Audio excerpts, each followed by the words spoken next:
Antes de começarmos, é fortemente recomendada a discrição do espectador. O conteúdo a seguir tem finalidade exclusivamente educativa e de entretenimento. Trata-se do testemunho literal prestado em Tribunal Federal durante o julgamento de Shaun Diddy Combs, conforme relatado pelo veículo Inner City Press. A sala de audiência ficou completamente em silêncio quando 50 Cent, conhecido por sua língua afiada e postura direta, subiu ao banco das testemunhas, protagonizando o que se tornaria o depoimento mais inesperado e surpreendente de todo o processo judicial contra Diddy.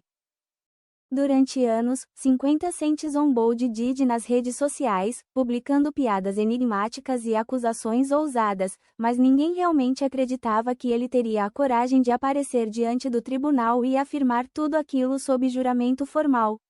Agora, enquanto os promotores federais aprofundam suas investigações em um conjunto complexo de acusações que envolvem tráfico e má conduta grave, 50 decidiu revelar aspectos ocultos de um suposto estilo de vida secreto que muitos dentro da indústria sempre evitaram comentar publicamente.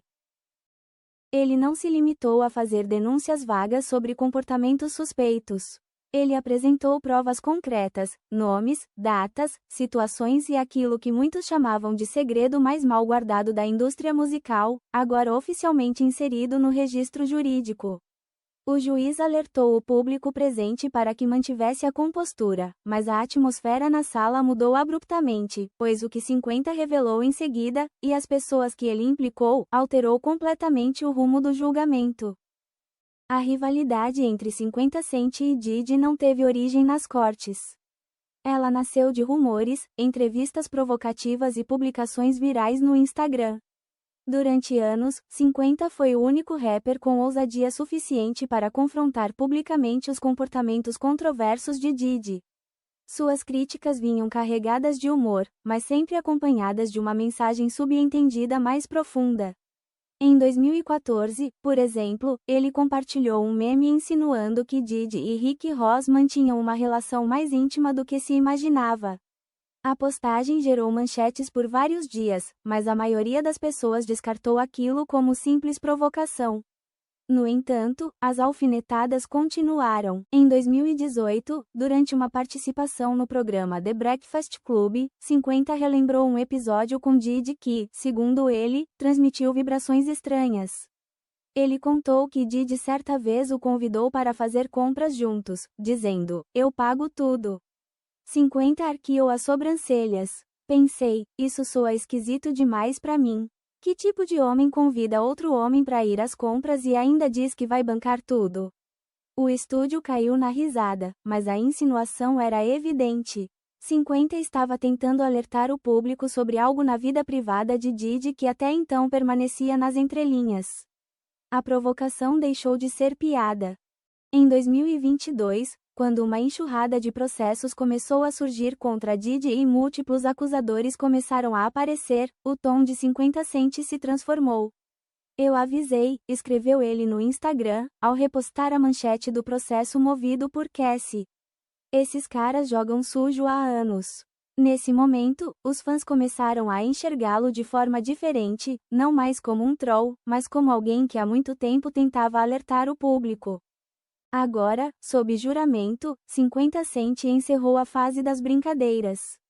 A promotoria o convocou como testemunha surpresa para relatar tudo o que sabia, desde eventos privados da indústria, reuniões confidenciais, até experiências bizarras e desconfortáveis com Diddy.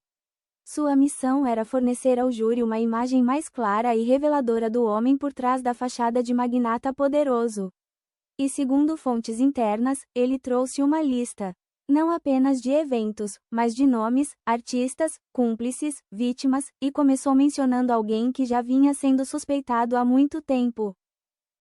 O depoimento de 50 iniciou com um nome que há anos gerava especulações sobre sua ligação incomum com Diddy, Usher.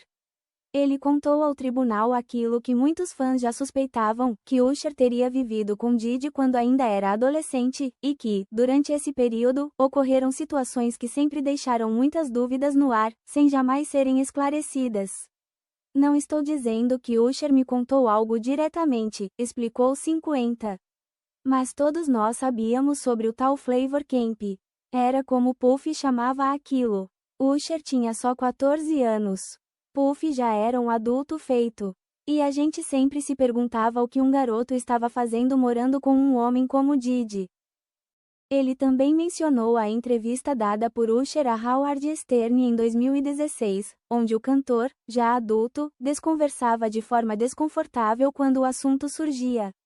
Havia algo estranho em suas palavras na época, mas ele nunca se aprofundou. 50 declarou ao júri: aquele menino parecia ter algo que queria muito dizer. Mas Puff tem poder. Ele faz as pessoas se calarem. Em seguida, relatou um evento anos depois onde viu Diddy e Usher interagindo. Ainda dava para sentir aquela tensão no ar, disse ele. Mas não era aquela coisa de, estamos ocupados e distantes. Era mais aquele olhar de, você sabe muito bem o que fez. Os promotores então perguntaram, ele possuía provas? Gravações? Testemunhas? Declarações escritas? Olha só, respondeu 50 Cent, essa indústria aqui não funciona com recibo ou papel assinado.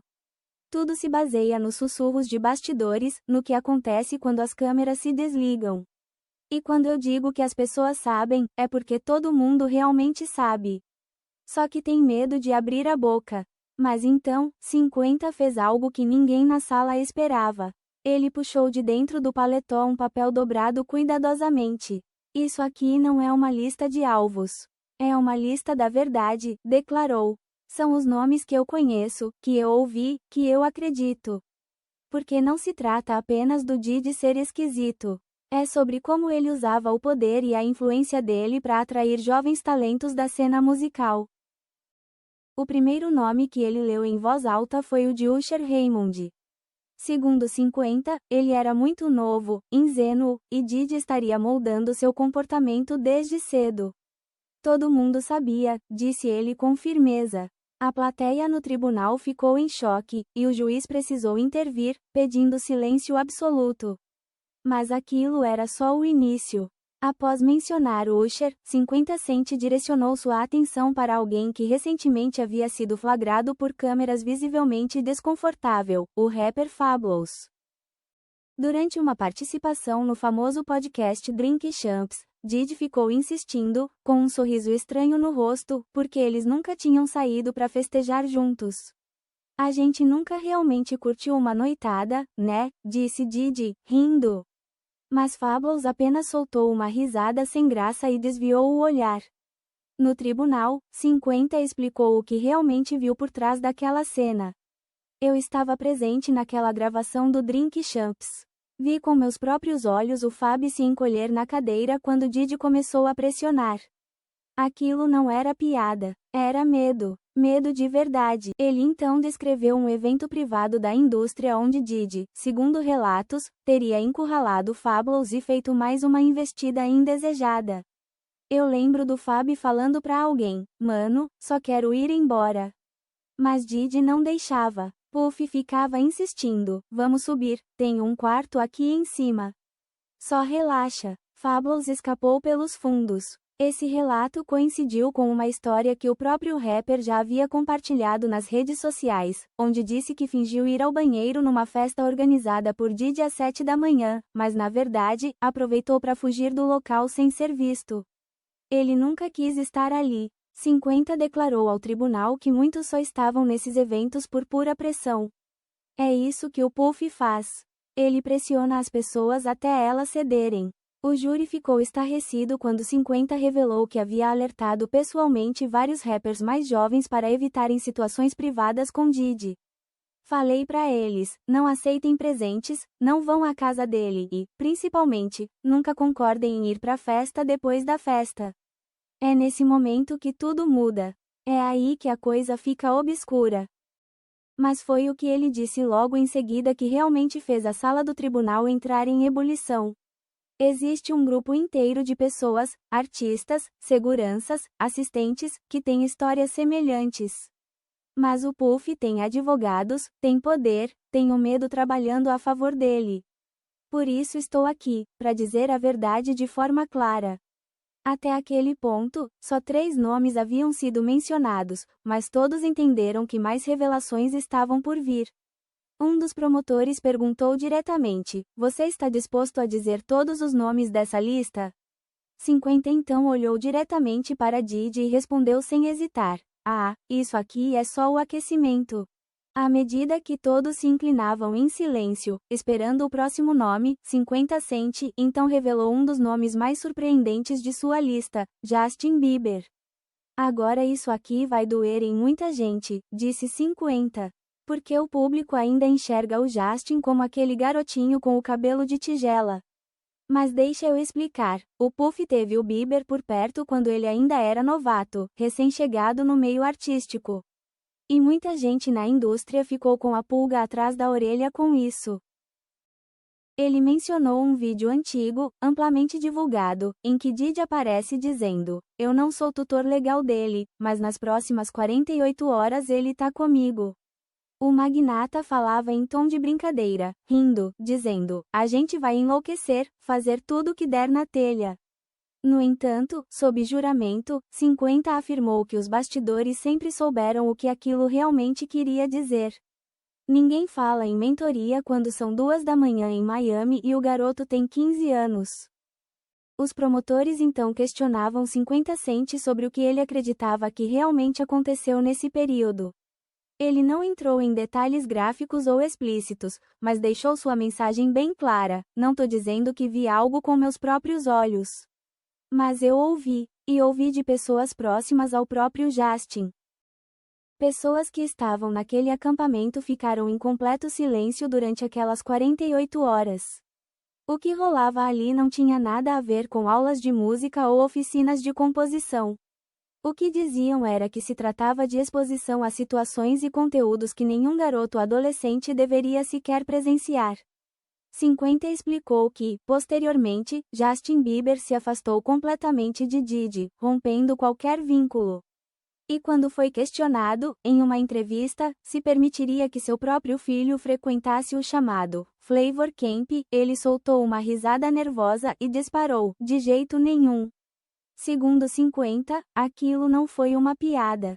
Aquela resposta foi o reflexo de uma memória que ainda doía. Ele descreveu o colapso emocional de Bieber anos depois, os surtos em público, os momentos de instabilidade psicológica profunda, sintomas que, em parte, ele atribuiu ao lado sombrio da fama. Um lado obscuro que, de acordo com ele, foi cuidadosamente arquitetado por Puff. Puff encontra esses jovens ainda em formação, promete fama, fortuna, o mundo inteiro, e depois os manipula com presentes e silêncio, disse 50. E esse silêncio grita alto. Quando lhe perguntaram se Justin Bieber chegou a se pronunciar de forma direta sobre o que aconteceu, 50 admitiu: não, nunca falou publicamente. Mas garantiu que Bieber disse muito através do que evitava comentar, das perguntas que não respondia e da forma como se afastou de Didi assim que teve oportunidade. Enquanto o júri assimilava o peso das revelações, Didi, segundo testemunhas, apenas baixou a cabeça e ficou olhando para a mesa, sem demonstrar qualquer reação. Mas o tribunal ainda não tinha ouvido tudo. Na verdade, 50 estava apenas começando a parte da lista que incluía pessoas ligadas diretamente às ruas, nomes envolvidos em segredos que só ele teve coragem de escancarar. A sala sussurrou inquieta quando 50 Cent fez uma pausa, olhou diretamente nos olhos de Didi e voltou a falar: esse próximo nome não é boato, não é fofoca de corredor. Ele disse que ouviu a história diretamente da pessoa que presenciou tudo. O ambiente ficou completamente silencioso. Estou falando do meu parceiro Jean Dial. Jean Dial? Sim, o ex-segurança pessoal de Didi, que já havia dado declarações em entrevistas antes, mas que agora tinha sua versão reafirmada sob juramento. 50 relembrou um dos episódios contados por Jean, sobre uma ida estranha a uma loja especializada em produtos adultos. Jean teria dito que Puff estava lá comprando uma infinidade de brinquedos sexuais, objetos que ninguém gostaria nem de imaginar. Estantes inteiras daquelas coisas, descreveu. E como segurança, Jean teve que carregar a sacola. Mas foi o que aconteceu depois que tornou aquela lembrança inesquecível. Eles viajaram de avião para um show na Carolina do Norte. 50 declarou ao tribunal que Jean contou como Puff e o rapper Ja Rule entraram juntos em uma suíte privativa no hotel. Jean recebeu ordens para vigiar a porta. Minutos depois, foi o próprio Ja Rule quem abriu a porta discretamente, colocou a cabeça para fora e disse: é melhor você não entrar aqui agora. A parada tá esquisita hoje à noite. A tensão no tribunal aumentou. Os promotores se aproximaram. O que isso queria dizer, na sua visão? Perguntaram. 50 não fez rodeios. Ele não estava falando de velas e banho de espuma. O que ele quis dizer é que o que acontecia lá dentro não era uma simples confraternização entre amigos. Era algo completamente diferente. Quando perguntaram por que Ja Rule nunca comentou sobre esse episódio, 50 apenas deu de ombros. É isso que venho dizendo há anos. Ninguém quer falar nada, mas agora tô aqui, e eu tô falando. Ele ressaltou que o objetivo não era expor ninguém ao ridículo, e sim denunciar um padrão de comportamento. Não se trata de orientação sexual. O problema é coerção. É gente com poder fazendo o que quer, quando quer, com quem quiser, sem consequências. E completou: isso aqui não é sobre dois adultos fazendo algo consensual. É sobre um homem rico controlando todos ao seu redor com grana e medo. O episódio com Ja Rule, segundo ele, foi apenas mais um dentre muitos outros que ocorreram entre quatro paredes. A maioria dessas situações foi encoberta por contratos de confidencialidade e pelo peso da fama, mas as cicatrizes ficaram. Ja nunca comentou, mas nunca mais foi o mesmo depois daquilo, assim como vários outros que 50 ainda nem havia citado. O próximo nome em sua lista era uma figura mais recente na indústria, Ike Osiris. 50 contou ao júri que percebeu todos os sinais de alerta com Osiris muito antes da opinião pública. Esse moleque apareceu do nada, teve um hit de sucesso, e logo depois o Puff já estava em volta dele. E foi aí que ele começou a mudar. Segundo 50, Diddy usou a mesma estratégia. Luxo, viagens extravagantes, promessas de mentorias e até uma suposta viagem para a Jamaica. Todo mundo acha que é só férias, disse 50. Mas já falei antes, Puff não leva ninguém para lugar nenhum sem esperar algo em troca. Ele recordou o burburinho nas redes sociais quando Osiris publicou fotos tiradas na Jamaica, na mesma época em que Diddy estava lá também. Os fãs começaram a juntar as peças, o mesmo hotel, as mesmas praias, na mesma semana. Mas Osiris tentou levar na brincadeira e desconversar. Ele disse que chegou a ir acompanhado de sua namorada, mas algo naquela situação simplesmente não parecia certo. Pelo menos não para quem já conhece os bastidores desse meio há bastante tempo. Em seguida, veio o colapso transmitido ao vivo pelo Instagram, Osiris chorando, desabafando em tom desesperado sobre o sentimento de isolamento dentro da indústria musical, insinuando que ninguém faz ideia do que realmente se passa por trás das cortinas. No tribunal, 50 Cent exibiu um trecho desse vídeo para todos assistirem. Aquele garoto estava desmoronando emocionalmente diante das câmeras e ninguém apareceu para oferecer ajuda. E completou: é isso que acontece quando Puff te descarta como se fosse nada. Ele associou todo aquele sofrimento psicológico a um padrão que, segundo ele, é recorrente nas atitudes de Diddy. Ele identifica talentos promissores ainda em início de carreira, cerca esses jovens com atenção excessiva, viagens de luxo, presentes caros, mas, em algum momento, algo muda. A engrenagem gira, a situação desanda, e Puff desaparece como se não tivesse nada a ver com isso. Os promotores questionavam se Osiris chegou a fazer acusações diretas. Não de forma explícita, respondeu 50, mas os sinais estavam todos lá. Aquela transmissão ao vivo era o grito de alguém que se encontra preso em algo que não consegue nem ao menos explicar com palavras. Enquanto o júri absorvia mais um nome adicionado à lista, 50 encerrou aquele trecho do depoimento com um lembrete inquietante: quantos artistas negros jovens precisam ter um colapso nervoso antes de vocês perceberem que isso não é acaso? Isso não é aleatório. Isso é um sistema. E no centro desse sistema tá o Puff. Quando 50 Cent citou o nome seguinte, o clima na sala ficou tenso.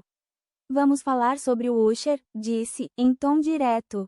E esse caso tá na cara de todo mundo faz tempo, mas ninguém nunca quis tocar no assunto. Ele começou relembrando o famoso vídeo em que Usher conta que morou com Diddy durante a adolescência. Usher tinha apenas 14 anos, contou 50, e já estava no tal Flavor Camp de Puff. E lançou a pergunta: alguém já parou para pensar que tipo de homem adulto convida um menino adolescente para ir morar com ele assim, do nada? Ele então citou uma declaração do próprio Usher: a gente acordava junto, ele tinha uns 10 anos, eu era mais velho, a gente brigava por causa do cereal. 50 encarou o júri e perguntou: ninguém questiona por que esses homens adultos estavam dormindo sob o mesmo teto assim? Por que o Usher falou isso rindo, mas visivelmente desconfortável? O tribunal então escutou um trecho de uma live em que o próprio Diddy, de maneira casual, diz: eu e Usher costumávamos dormir juntos, seguido de uma pausa estranha e no homo, desconcertado. Aquilo parecia ser uma tentativa de piada, mas 50 não achou graça. Aquilo não foi uma brincadeira. Aquilo foi um escorregão, uma revelação involuntária. Ele prosseguiu dizendo que o caso de Usher sempre incomodou muita gente dentro da indústria. As pessoas sussurravam sobre isso, não por causa da orientação sexual de ninguém, mas porque o Usher era só um garoto, e todos sabíamos que Puff mandava ali. Se ele queria você por perto, não dava para recusar. 50 também apontou como Usher mudou depois daquela convivência precoce. Você acha que é coincidência ele nunca falar claramente sobre essa fase da vida? Acha que é só trauma do estrelato? Nada disso. É por causa do que ele presenciou, do que ele viveu. E acrescentou: até hoje, o Usher nunca negou de forma concreta. Ele desconversa, ri, muda de assunto. Isso não é postura de quem está em paz com aquilo. É atitude de quem tem medo. Ao finalizar essa parte de seu testemunho, 50 deixou uma frase marcante no ar: às vezes, não é sobre o que dizem. É sobre o que nunca dizem. O próximo trecho trouxe uma dupla surpreendente, Fabolous e Kevin Hart. Talvez vocês pensem que eles não têm ligação nenhuma com isso, disse 50 ao tribunal. Mas eu vi, e eu sei o que eles viram. Ele relembrou uma entrevista bizarra no podcast Drink Champs, onde Diddy começou a flertar ao vivo com Fabolous, perguntando por que eles nunca tinham feito festas juntos. Dá pra ver a expressão do Fab, disse 50. Aquele homem ficou visivelmente desconfortável. Aquilo não era um sorriso de diversão. Era um olhar de quem foi lembrado de algo desagradável. Depois, ele citou um momento constrangedor de uma live com Kevin Hart. Diddy, em tom supostamente cômico, disse que costumava acordar com Usher, e na mesma hora o rosto de Kevin ficou sério. Vão lá ver a reação do Kevin. Aquilo não foi uma risada. Aquilo foi pânico. Foi o olhar de alguém pensando: espero que esse cara não abra demais a boca. 50 afirmou que tanto Kevin quanto Fab foram expostos a situações para as quais não estavam preparados. Puff sempre organiza as festas mais insanas, explicou. Mas nunca deixa ninguém levar segurança pessoal. Já se perguntaram por que isso? Ele relatou episódios envolvendo quartos secretos, celulares confiscados, contratos de confidencialidade e rituais bizarros nas festas, com uso de substâncias, vendas nos olhos, e práticas que os convidados só comentavam em sussurros depois que tudo acabava. Puff tem o poder de fazer com que certas pessoas façam coisas que jamais fariam sob a luz do dia. Segundo 50 Cent, depois que você participa de uma daquelas festas, ele tem controle sobre você. Ele afirmou que Kevin Hart e Fabolous são apenas dois entre vários exemplos de homens que tentaram disfarçar a situação com sorrisos forçados, mas cujas expressões revelavam um desconforto profundo. Você já viu alguém dar risada enquanto tá se despedaçando por dentro? Questionou 50. Assista aquelas gravações de novo. E acrescentou: nem sempre se trata apenas do que aconteceu. Às vezes, é sobre aquilo que te forçaram a aceitar, aquilo que te fizeram sentir que devia. É assim que o Puff age. O júri não precisou de muito convencimento. As imagens estavam disponíveis publicamente. Mas agora, sob juramento e diante da justiça, o significado por trás daqueles risos nervosos finalmente estava sendo revelado de forma direta e sem filtros. Quando 50 Cent se aproximava do fim de seu depoimento, um silêncio denso tomou conta da sala de audiências. Então, ele retirou cuidadosamente do bolso interno do paletó uma folha dobrada. Isso aqui, disse ele, é a lista. Aquela que muita gente dizia que nem existia. E começou a pronunciar os nomes um por um, de maneira pausada, carregada de intenção. Usher, YK Osiris, Justin Bieber, Ja Rule, Bow Wow, Trey Songz, Kevin Hart, Fabulous, e muitos outros. Alguns eu nem vou citar agora, porque ainda não estão prontos. Mas, um dia, vão estar. A reação foi de absoluto espanto. Aqueles não eram nomes quaisquer. Eram verdadeiros ícones da cultura pop, artistas cuja trajetória foi moldada por fama, influência e um silêncio ensurdecedor. 50 afirmou que Puff não agiu sozinho. Ele contava com uma estrutura montada, um sistema inteiro. Gente que virava o rosto, que acobertava tudo, que limpava os rastros e resolvia os problemas por ele. Explicou ainda que o silêncio não vinha apenas do medo, mas de uma proteção contratual. Todos eles assinaram acordos de confidencialidade. Foram advertidos de que, se falassem, nunca mais teriam espaço na indústria, e muitos acreditaram. Ele ainda revelou que nem todos da lista eram vítimas. Alguns foram cúmplices. Pessoas que ajudavam no processo de aliciamento, que lucraram com aquilo tudo. Mas esses, eu não vou expor. Pelo menos, não hoje. Quando perguntaram por que decidiu dar esse depoimento agora, a resposta de 50 foi direta, sem rodeios, porque eu já vi gente demais desmoronar. Já presenciei muitos colapsos mentais. E eu tenho filhos. Não vou permitir que esse homem destrua a próxima geração. Ele finalizou com um recado forte: esse julgamento não é sobre um vídeo só. Também não é apenas sobre a Cassie. E muito menos sobre dinheiro. Isso aqui é sobre o poder que esse sujeito usou para destruir vidas, para quebrar pessoas por dentro. E eu não vou mais me calar. A reação da corte foi impactante. Ninguém aplaudiu, ninguém comemorou. O que houve foi um silêncio absoluto, quase reverente. Porque quando alguém como 50 Cent, um nome temido e respeitado por quase todos, resolve sentar, olhar nos olhos e citar nomes em voz alta, é sinal de que o jogo mudou. Naquele dia, quando as pessoas começaram a deixar o tribunal, não foi só Diddy quem saiu abalado. Era como se toda a indústria estivesse tremendo. Porque o que 50 Cent fez ali não foi apenas prestar um depoimento. Foi escancarar a caixa de Pandora. Os jornais não demoraram. As manchetes surgiram em questão de minutos. 50 Cent revela nomes no julgamento de Diddy. Escândalo Freak-Off se expande. Estrutura de poder do hip-hop em colapso? Mas o verdadeiro terremoto estava só começando, longe dos olhos do público. Bastidores entraram em estado de alerta. Equipes de relações públicas correram para conter danos. Advogados começaram a redigir cartas de cessar e desistir. Celebridades que, até poucos dias antes, postavam fotos sorrindo em viagens com Diddy, sumiram das redes. Silenciaram de repente. E, como num passe de mágica, seus perfis foram varridos, limpando digitalmente qualquer rastro daquela convivência. Os comentários foram desativados. Algumas páginas inteiras desapareceram da internet da noite para o dia. Fontes próximas ao tribunal revelaram que diversos nomes influentes mencionados no depoimento de 50 Cent estavam extremamente apreensivos com a possibilidade de serem convocados judicialmente nas próximas etapas do processo. Muitos já começaram a acionar seus advogados. Um informante confidenciou: isso aqui ainda vai tomar proporções muito maiores.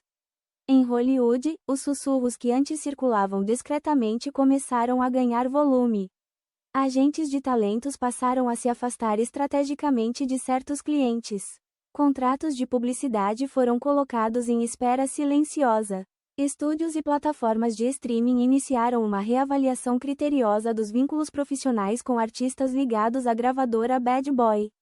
Até mesmo Kevin Hart, que anteriormente havia tratado com bom humor as atitudes controversas de Diddy durante transmissões ao vivo, cancelou subitamente 2 participações públicas programadas para a semana seguinte, alegando que precisava de tempo com a família.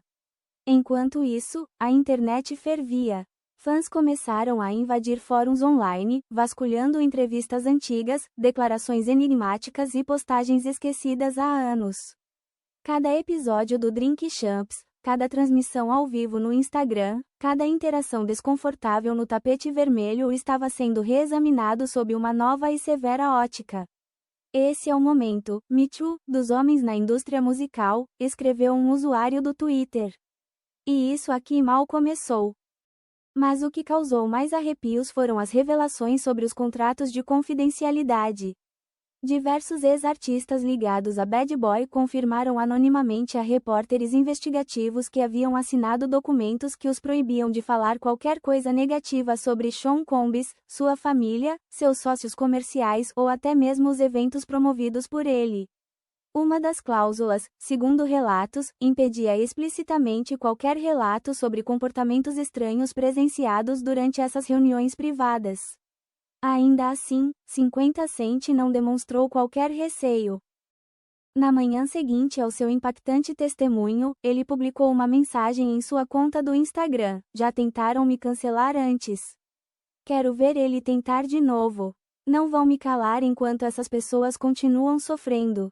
A publicação vinha acompanhada de uma foto sua em frente ao tribunal, com uma legenda direta e provocativa: "Mais nomes em breve." O silêncio havia sido quebrado.